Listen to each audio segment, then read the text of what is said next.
Chapter 19. Saul spoke to Jonathan his son, and to all his servants, that they should kill David. But Jonathan, Saul's son, delighted in David. Jonathan told David, saying, Saul my father seeks to kill you. Now therefore please take care of yourself in the morning, and live in a secret place, and hide yourself. And I will go out and stand beside my father in the field where you are, and I will commune with my father about you, and if I see anything I will tell you. Jonathan spoke good of David to Saul his father, and said to him, Don't let the king sin against his servant, against David, because he has not sinned against you, and because his works have been very good toward you. For he put his life in his hand, and struck the Philistine. And the Lord worked a great victory for all Israel. You saw it, and did rejoice. Why then will you sin against innocent blood, to kill David without a cause? Saul listened to the voice of Jonathan, and Saul swore, As the Lord lives, he shall not be put to death.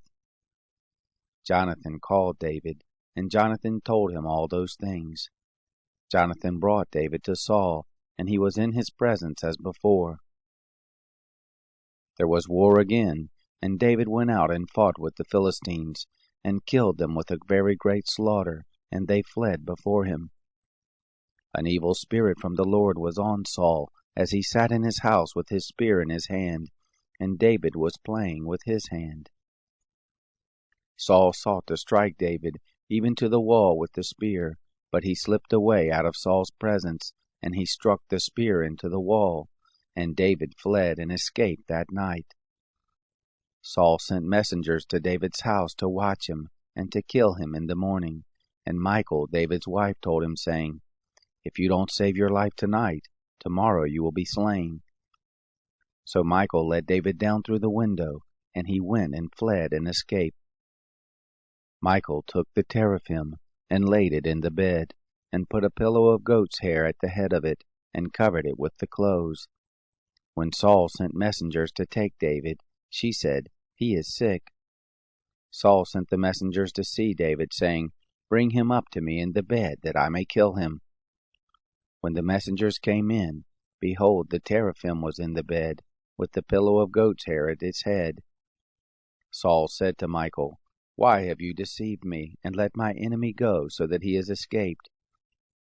Michal answered Saul, He said to me, Let me go. Why should I kill you? Now David fled and escaped, and came to Samuel to Ramah, and told him all that Saul had done to him. He and Samuel went and lived in Naioth. It was told Saul, saying, Behold, David is at Naioth in Ramah. Saul sent messengers to take David, and when they saw the company of the prophets prophesying, and Samuel standing his head over them, the Spirit of God came on the messengers of Saul, and they also prophesied. When it was told Saul, he sent other messengers, and they also prophesied. Saul sent messengers again the third time, and they also prophesied. Then he went himself to Ramah, and came to the great well that is in Secu, and he asked and said, Where are Samuel and David?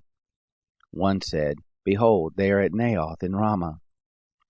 He went there to Naioth in Ramah, and the Spirit of God came on him also, and he went on and prophesied until he came to Naioth in Ramah.